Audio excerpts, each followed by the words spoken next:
have been doing this since, believe it or not, March 13th. Not only has this continued to be something that impacts our community and all of us moving into the foreseeable future, the question continues to be, how do we deal with it? It's like we're at the same place. Of course, science knows what science knows. So as science begins to find out more things, because again, remember the novel part of this coronavirus was the newest. Science begins to find out more things than some of the information that we get it changes a little bit. And as they find out more things, we're finding out a lot different things than we knew in March 13th, if you see what I'm saying here. This is something that at this point, I think we're just going to be doing until we'll just keep doing until. So later on in the program, we'll have a few of our Rainier Avenue Radio hosts who will be on hosting various sections of the show as well to talk about a number of different areas about the impact of the pandemic on our community and our surrounding communities. One of the things that we know, again, as a South Seattle radio station, was that this was going to impact members of our community harsher than it was impacting other communities. Now, you might disagree with that, and before that happened, people may not have thought about it, but of course, then it happened. We also found out that it wasn't just going to be our community. We knew that it was going to be other communities. And so by connecting people together, sharing information, the goal is, again, to provide you with the most accurate information that we can so that you can deal with this along with all of the other things that you have to do. Joining me on the program right now, Seattle reporter Sidney Brownstone. Sidney, are you there? Yes, hi. Hi, Sidney. How are you? Sidney Brownstone is an award-winning reporter with Project Homeless for the Seattle Times. And prior to the Times, she covered criminal justice, environment at KUOW, The Stranger, Fast Company, The Village Voice, and Mother Jones. So, Sidney, thank you for joining us on the program. Anything else you want to share about us before I start asking you questions about your background or your relationship to Seattle, or if there's anything else you want to share? Go ahead. Oh, thanks. I'm so honored to be here. I moved to Seattle about 5 years ago, and I guess the reason why that is noteworthy to me is because in 2015 we were in the midst of another historic wildfire season, and I apologize if during this broadcast you hear some meows or see a kitten jumping onto my lap. I just adopted 2 kittens, so that might happen. All right. Well, yeah, this is not breaking news, but if you haven't been outside, it's horrible out there. So just be aware of that. You are part of Project Homeless for the Seattle Times. Why don't we start with that? What is Project Homeless? How long has it existed? Just tell us about Project Homeless. Yeah, so Project Homeless is a really kind of unique animal in the Seattle Times structure and just a unique setup in general. Unlike most of the Seattle Times, it's grant funded. So we kind of operate like a miniature nonprofit newsroom inside the Seattle Times. And our mission, our focus is homelessness exclusively, and specifically with more of an eye towards solutions. So that means, not just writing about the good things that can occasionally happen, but also really interrogating whether they work. So my entire job is covering homelessness as a beat, and I have another colleague of mine, Scott Greenstone, who also reports alongside me, and we have an engagement editor who helps us reach out to more communities to do our reporting.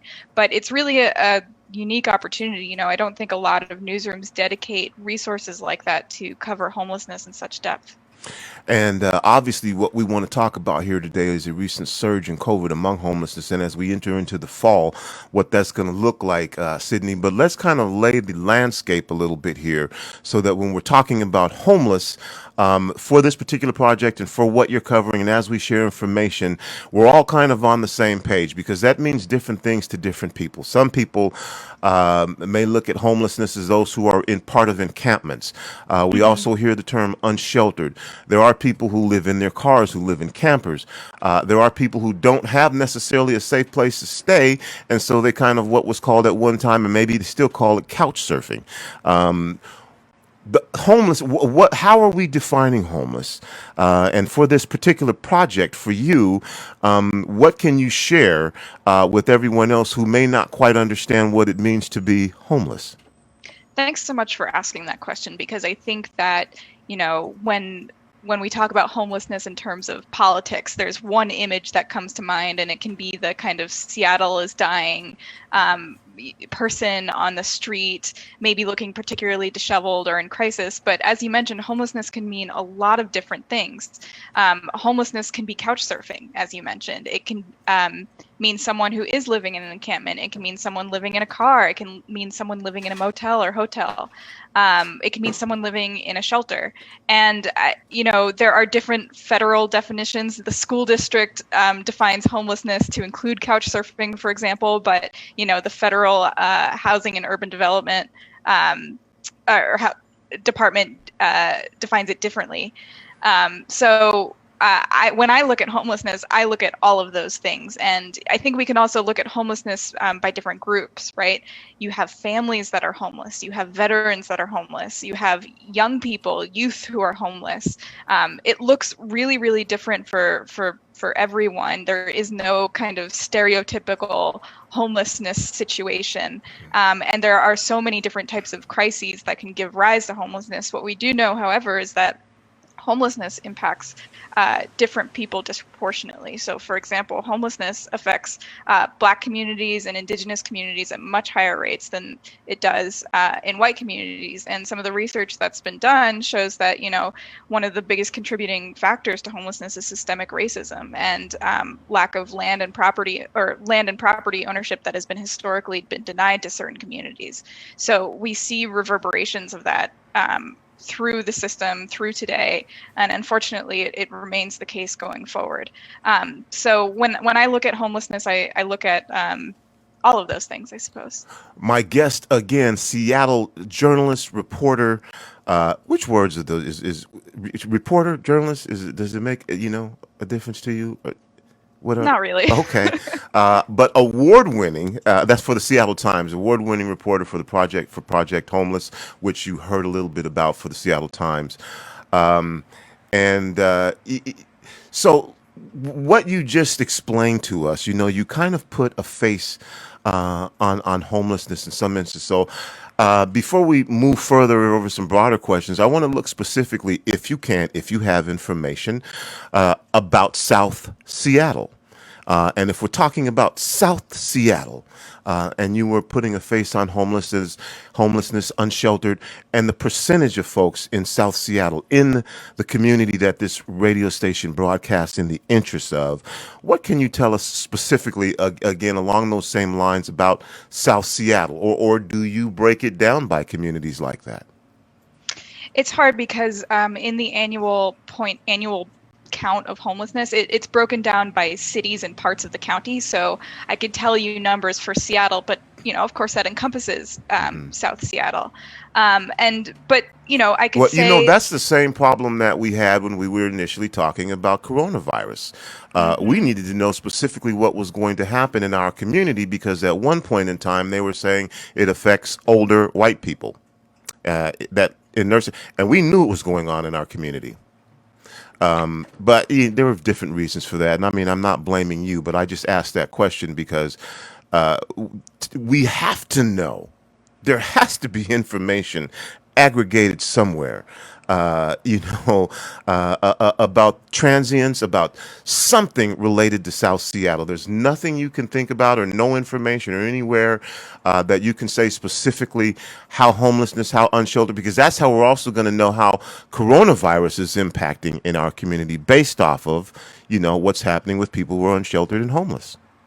Yeah, I mean, there are a number of other statistics I could talk about when it Hmm. comes to South King County specifically. I could say South that Seattle is what I'm talking about. South Seattle, Hmm. that Black homeownership rates have declined over the Hmm. last several decades in South Seattle. We could say that displacement and gentrification have disproportionately affected communities in South Seattle. We could also say that homelessness disproportionately affects communities of color, which are also disproportionately congregated in South Seattle. Hmm.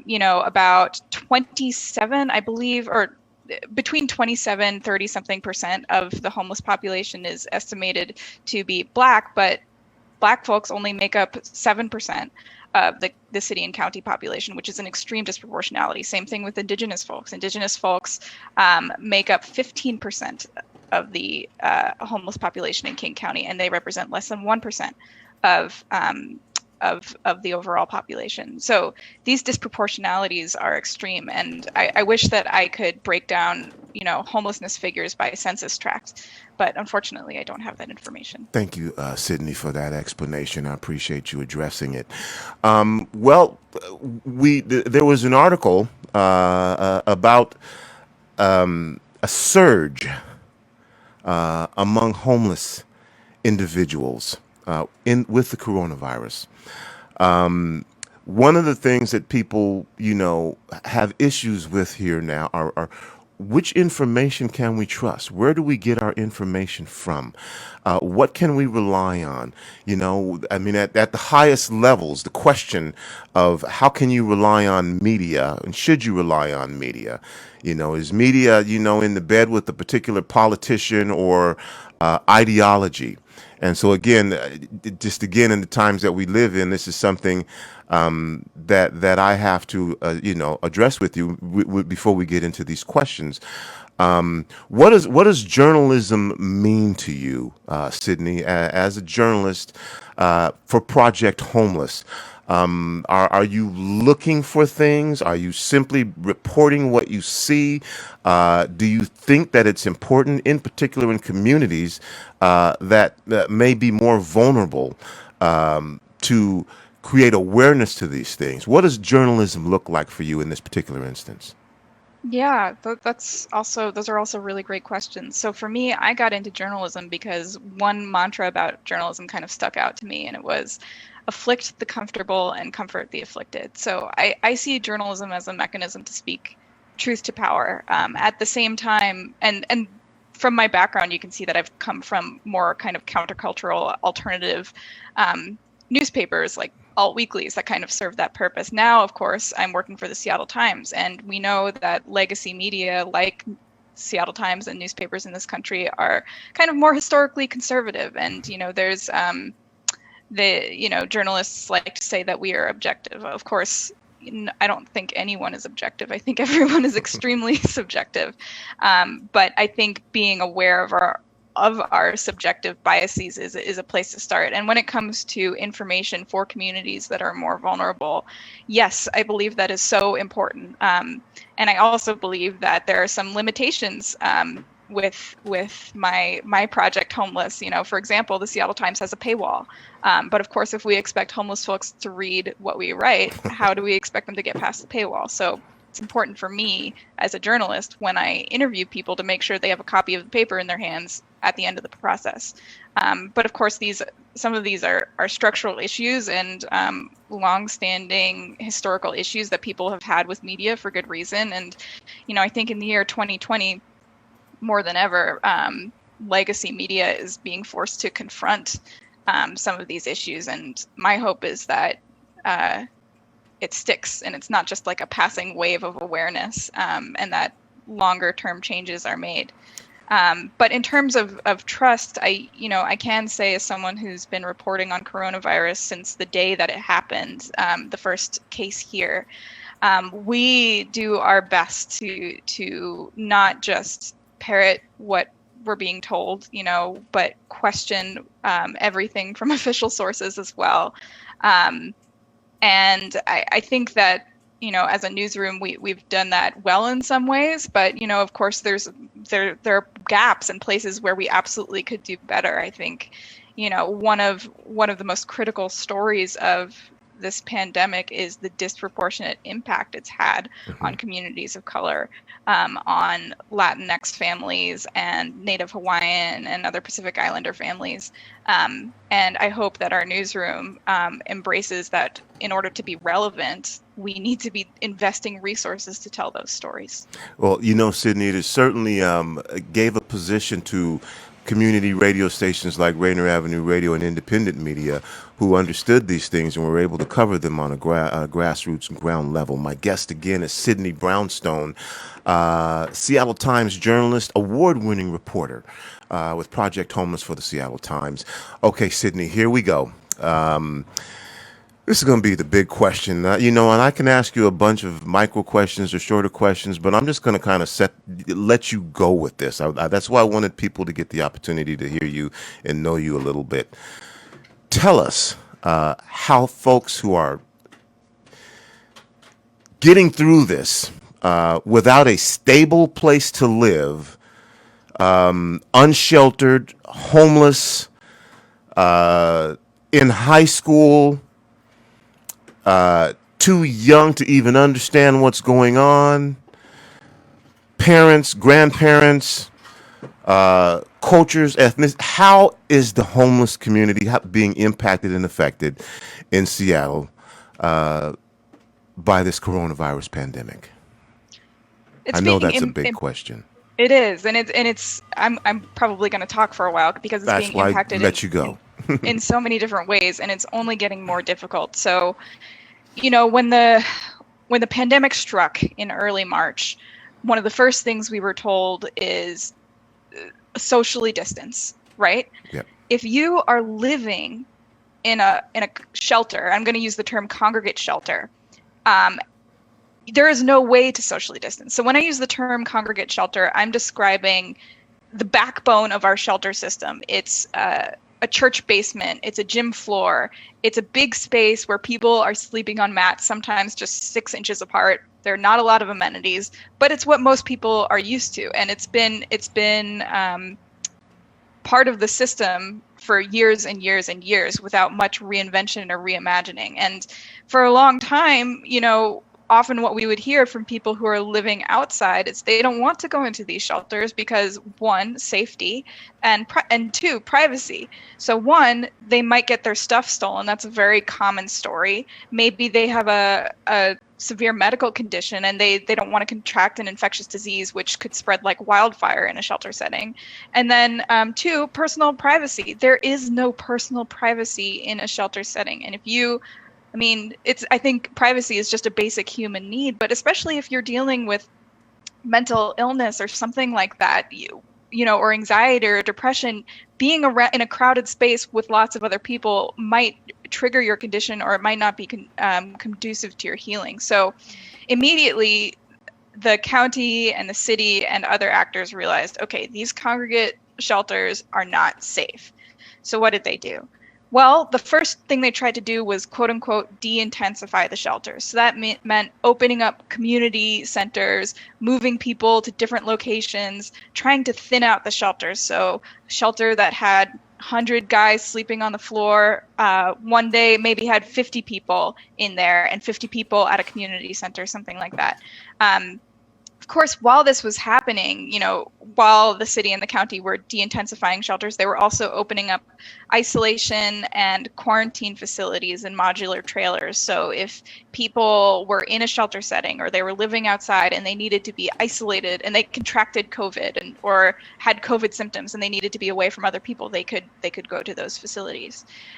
So that was one of the first things that happened for people living in shelters. For people who were not living in shelters, things got really bad really fast because a lot of, with the COVID restrictions, businesses shut their doors, libraries shut down. A lot of places that people could go to just use the bathroom, wash their hands, suddenly shut down. Even getting potable water wasn't available. So people who were already living on the margins, living outside, suddenly found themselves without resources. And at the same time, outreach workers, because we didn't really know what this virus was or what it could do, there wasn't a ton of outreach work. And historically, the city of Seattle has not wanted to put up hygiene resources near encampments. And that's been a policy choice because, leaders have not wanted to quote unquote condone outdoor camping. But the reality is, in Seattle alone, there are more than 3,700 people who live outside in some form, either in their cars or in encampments or in abandoned buildings. So not having hygiene resources for people outside is a big, big deal and puts them at risk of contracting other diseases as well. I mean, while the coronavirus pandemic was raging, we also saw hepatitis A cases going through the roof. And hepatitis A is it's an infectious liver disease that gets passed on when people aren't able to wash their hands, and fecal matter gets transmitted into the body, into the mouth. So, without these resources, we saw other infectious diseases start to rise. A couple interesting things happened though, after people in shelters were moved into de-intensified shelters and people outside were kind of left to fend for themselves. One, outbreaks started happening even in de-intensified shelter spaces. So, while the city and the county could say, oh, look at what we did. We opened all these de-intensified shelter spaces to keep people safe. We realized that we weren't actually keeping people safe. And so what happened is that homeless advocates really decided to impress on political leaders, that people don't do well in congregate settings. They need individual space. I'm just going to stop you just here for just a second. So you say homeless advocates at that point stepped in to leadership to start really addressing what was happening in this situation. Yeah, homeless advocates like the Seattle King County Coalition on Homelessness, different service providers, shelter providers in our community. They had been often saying for years that congregate settings are not appropriate places for people to be. They are inhumane. They put people at risk for contracting infectious disease. And they said to the city and the county, you need to do one better. You need to put people up in, hotel, motel rooms. And so we saw the county start moving people to hotel and motel rooms, and the city of Seattle supporting some services at those hotel motel sites. But, Washington did not adopt a hotel motel strategy the same way a state like California did. The governor of California came out and said, okay, for our state's large homeless population, we're going to have a statewide strategy to get people into hotel and motel rooms. Washington did not do that. Again, I'm going to stop you for a second here. There was, from a number of communities, resistance. Yes. I just wanted to throw that in there as well. But we only have so much time. But anyway, there's so much to talk. I would like you to get to where we are now. And when I say there was resistance, I'm not advocating. Just simply was what it was. And I appreciate the way that you're giving us in this information. And we're almost out of time. Let's move to, let's say, for where we're at now. And again, I had talked about a surge, and I said, hey, this started in March. It feels like we're in the same place. Where we're at now and moving forward, let us know what you see, what you've seen, where you think this is going. I mean, I'm kind of asking you to look into your crystal ball as a reporter and someone who's been engaged in this from the beginning as well. Again, as this unravels, science tells us more, we learn more, we try to do more, we try to do better. But what do you see? As I started this off, I said a surge was taking place. Again, my guest is Sidney Brown, award-winning reporter with Project Homeless for the Seattle Times.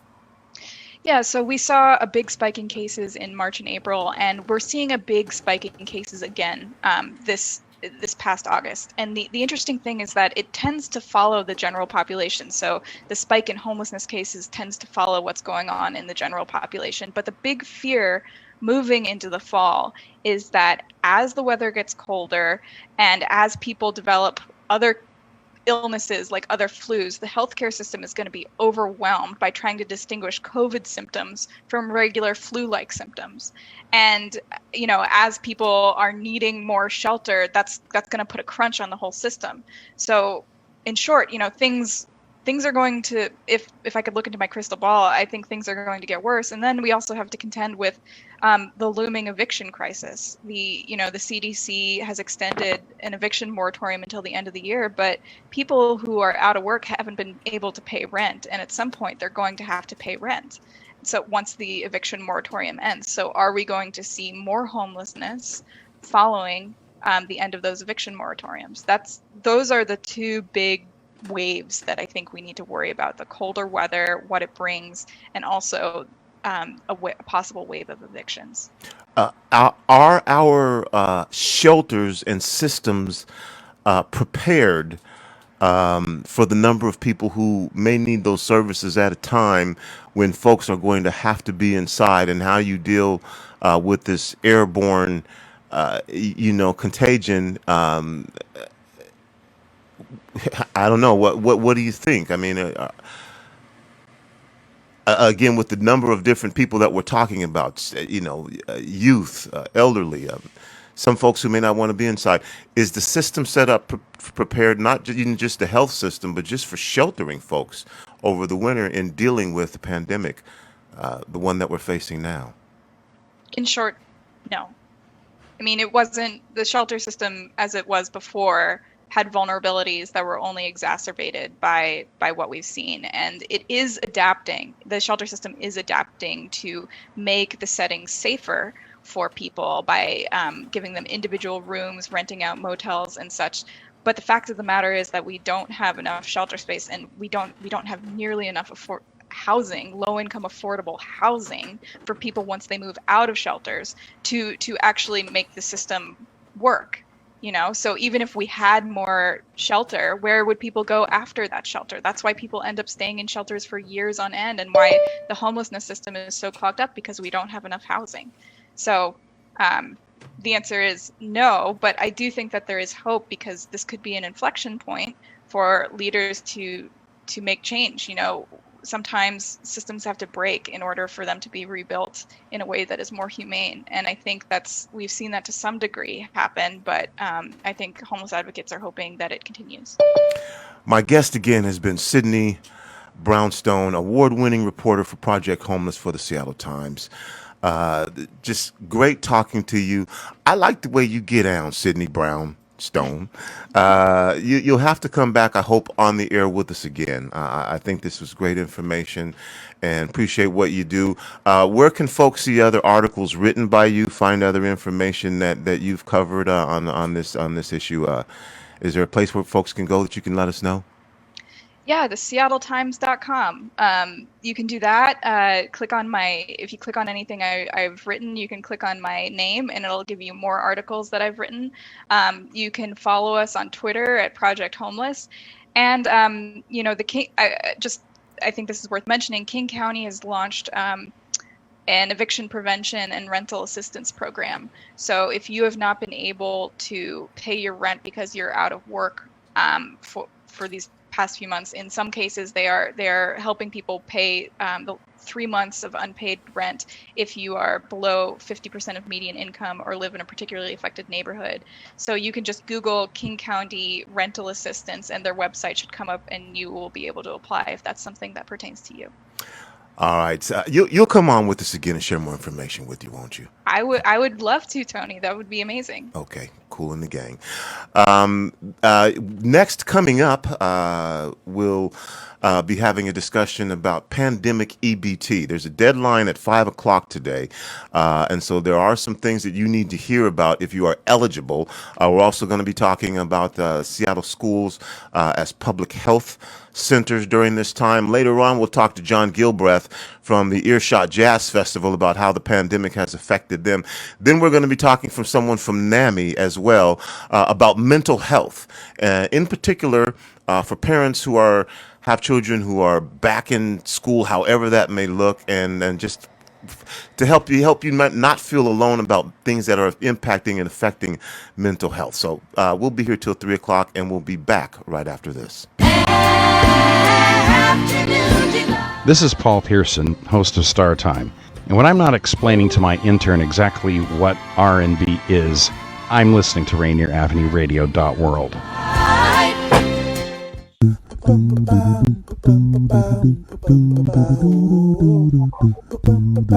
That Tony B.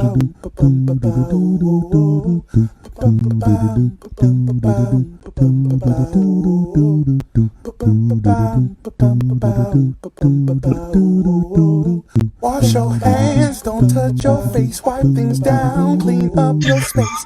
When you cough and sneeze, do responsibly. If you feel you're getting ill, isolate at home and chill. No, you're not alone. Please pick up your phone and call 206-477-3977. King County 206-477-3977. Public Health 206-477-3977. King County 206-477-3977. Public Health Community Radio Station will provide you with more information. Say Rainier Avenue Radio. Your community radio station will provide you with more information. Rainier Avenue Radio.